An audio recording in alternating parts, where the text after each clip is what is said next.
This is Lauren Anderson, CEO of YBM and contributor to Financial Juneteenth. Today I'm speaking with Jonathan Beatty, who is the owner of Servonta. He has some great information to share with us in regard to his company, who he is, what he does, and how he can teach us how to be more philanthropic with our own businesses. Welcome, Jonathan. Thank you, Miss Lauren. It's a pleasure to be talking with you today. Likewise, likewise. So tell us, what is your name? Who are you? Yeah, so my name is Jonathan, and I'm originally from a small town in southeast Kentucky. Attended the University of Kentucky for both my undergraduate marketing and management degree and also my MBA in finance. So at 23, I started my career at Procter & Gamble in Cincinnati. Moved from Cincinnati to Baltimore, still with P&G, and then left P&G after almost 7 years and went out to the West Coast where I worked for the number 11th largest company in the world, which is McKesson Corporation. I left my cushy corporate lifestyle to move back to my home state of Kentucky and really use my business acumen, my business experience to solve a problem. And the problem that I've decided to solve is illiteracy, and illiteracy specifically due to lack of book access for children living in low-income homes. Wow. So tell us about the business that you started. What's the name of it? What do you do? Yeah, so the name of my business is Servonta, which means to serve in an ancient dialect called Esperanto. And it was, I named the company after one of the words on my father's headstone, which is husband, father, servant. And really just the premise of the company is to serve books, to help kids learn how to read. We are an apparel and accessories brand. So we promote literacy, we promote education with creative designs on hoodies like you see here today, t-shirts, tote bags, coffee mugs, etc. And we are the official brand of education. Wow. So the sweatshirt that you have on now, I love books. I'm assuming that most of your clientele are education professionals like teachers and these types of people that purchase your apparel. Is that correct? That is correct. What I would also say that we have a lot of people outside of the education world who really like what we're doing as well. So if you think about an athlete on campus who is an avid reader, I think about Richard Sherman, someone who's very educated but doesn't get the opportunity to wear this type of apparel because there is no brand right now that offers that to the consumer. And so I really felt like I found a niche in the market, and obviously tailoring that with my social mission, which is to provide new books to kids in need. That's where this idea really merged together and allowed me to create an online brand. Tell us about the exciting thing that you do if someone purchases apparel from Servonta. Yeah, so with every purchase that is made, we give a new book to a child in need. These are culturally relevant books when we're working with our Black Male Achievement partners, and they're also relevant books when we're working with our Eastern Kentucky partners. So the beautiful thing is it's more than just a book. We've partnered with nonprofit organizations such as the United Way, Wesley Woodyard's 16 Ways Foundation, and more in order to supplement the books that we provide with resources. So this is really a movement for my company in the sense that we provide the books to make it more financially feasible for the nonprofits that we work with to do their work. But the biggest thing for me is being able to give a ton of books to kids in need. To date, we've donated nearly 5,000 new books. Wow, 5,000 new books. That is amazing. And where are you based out of? Where are you at? Louisville, Kentucky. We do a lot of work in Louisville, and we do a lot of work in Lexington. We will start doing work in Eastern Kentucky, where I'm from, next year, and we also have plans to expand regionally in 2016 and nationally in 2017. So I want this to be a global brand. I don't have small dreams. That's not what took me from a trailer park in Eastern Kentucky to a corporate suite in San Francisco. I dream big and I work hard to achieve those dreams. Wow. Well, congratulations to you on the success that you've accomplished thus far. Thank you. I think what you're doing with your company is great. Tell us where we can find your business online, and give us your social media platforms as well. To find Servonta online, you would go to servonta.com, www.serv as in Victor, ONTA. And our social media handles, Instagram, Twitter, Facebook, is Servonta as well. So SERVONTA. And to find me personally is Jonathan Beatty, the Chief Bookman. Chief Bookman together. Very simple. Awesome. So give us some advice on how businesses can incorporate these sort of philanthropic objectives into our small businesses as entrepreneurs. What kind of advice can you give us? The first piece of advice I would give is to find a problem. The best ideas and the best companies are founded out of a really big problem, and someone being bold and courageous enough to address that problem using business as opposed to a nonprofit, for example. And that's something, if you don't mind, I'd like to talk about. A lot of people, when they hear about my company, they think that I'm a nonprofit. They feel maybe that I should be a nonprofit. But what I've realized is that I want sustainability in what I'm doing. Inevitably, over time, people will get tired of giving me money. So what they may not get tired of is wearing a hoodie, a t-shirt, buying a tote bag. Those are things that we buy on an everyday or every month or every quarter basis. We need those things. So why not attach the social good, the giving of the book, to a product that I can sell?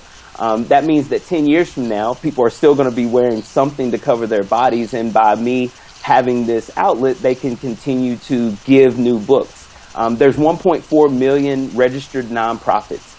A lot of them are amazing organizations, but with that, you lose the ability to find funding. And as funding shrinks, these nonprofits are spending a lot more time focusing on how to get money as opposed to serving their demographic or doing the work that they're supposed to do. So by being a small business, by being a business owner, I'm able to continue pursuing my passion, continue to solve this problem of lack of book access in a way that is not dependent upon the government or grants or anyone else's independent contribution.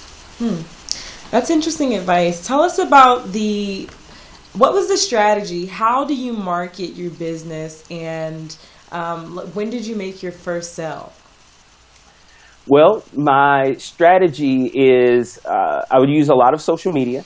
And I also leverage my partnerships. So this morning, for example, I was with some incredible individuals at the Black Male Achievement Louisville movement, where Mr. Sean Dove was there. He's the founder and CEO of the Campaign for Black Male Achievement. So partnering with these organizations who already have that platform, they're already in the communities doing the work. I just come along and say, hey, I can save you money and I can help you by providing these new books. As it relates to my first sale, the first sale was back in September when we launched. And on day one, I think we sold 10 or so teas. And to my surprise, it was all over the place. You were going back to, who supports the brand, what's the demographic. I had friends that are athletes. I had friends who are educators. I have friends who are construction workers, all purchasing this because they really like either the product, they like the movement and the mission, or they like both. And in my hopes is that we can continue creating the products that people enjoy and being able to satisfy the customer and then also the kids that we're serving. So it sounds like networking and partnerships and alliances and social media are some of the strong suits for Servonta. Tell me about the most popular item that you have that's being sold. Is it the I Love Books shirt that I love? Yes, this is our best-selling tee thus far. Right behind this is our Books Matters tee, which was surprising to me. I didn't actually think that would sell in the way that it is, but people from around the country, we just got an order from Albuquerque, New Mexico, and Chapel Hill, North Carolina. I have no idea who these folks are, but they're supporting what we're doing. It's really cool to see. I actually designed all of our products myself. I taught myself Photoshop, taught myself how to build an online store, and also starting to get into retail. So my goal is to be able to license this. I'd love for Starbucks to have this as a mug in their stores. I'd love for bookstores around the country to have this. And because Servonta LLC owns this design, we will make sure that we're protecting our trademarks and all of that. But I definitely want to expand, and I think that, again, leveraging partnerships, leveraging people who are already in the field doing the work would be awesome for us. So if you know anybody that's looking for a great brand, feel free to send them my way.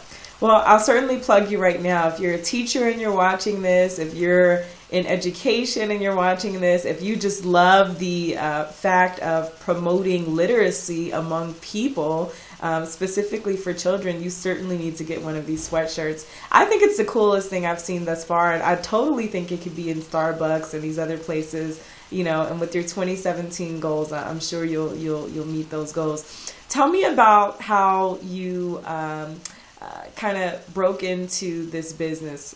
How did you conceptualize your idea when it came to your business plan, so that information can help someone who's watching? Absolutely.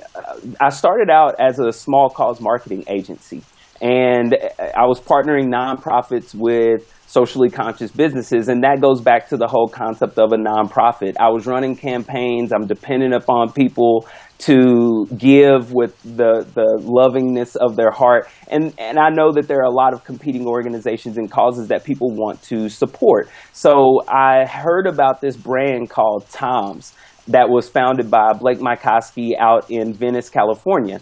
And he started with 250 pairs of shoes. He just gave away his 45th million pair of shoes. Wow. And he had this idea that you could use business for good. What happens if we attach giving to buying? And in a capitalist country, in a consumer-driven country, it makes perfect sense. And so that's really where the inspiration came from. I read the book, loved what he was about, loved his story. And really, that is my goal. I want to replicate what he's done for shoes. And now they're into eyewear. They're into coffee and water and bullying, backpacks, all of this stuff that's just allowing people who purchase products to purchase their brand and do something good with their money. Call it purchasing with a purpose. Purchasing with a purpose. I like that tagline. So who would you say are your competitors, or what's your competitive advantage among selling this type of apparel? My competitors, I would say that I'm the only brand. If you were to go to Google right now and look up education apparel or educator apparel, teacher apparel, you're going to see a lot of Cafe Press, a lot of Zazzle, generic, really not what people want. And leaders, that's not what they prefer. They want something that represents them. So all of our products are printed in California, and they're made in California as well. So my indirect competitor would be a company called Out of Print. So Out of Print is now a $5 million business that started in 2012. They're based in New York, and the difference is they sell book titles on tees and totes and mugs. So I call them an indirect competitor because they're focusing on giving a book. They also give a book with a product. But I wouldn't consider them really my direct competitor because they're not using creative ideas and making their own designs like I'm doing. They're a little bit different in that regard. So if I could do what they've done in the next couple of years and get my business to 5 million, they just gave away their first million book. So I would absolutely love that. And I believe that we'll get there. When I was growing up in Eastern Kentucky, people told me that I would not get out of the city. And I always take those things as a challenge. So this is the biggest challenge, but I think it will also be the most rewarding challenge of my entire life. Well, I think you certainly have the ability, and I wish you all great success with what you're doing with Servonta. Give us your social media and your website once again before we go.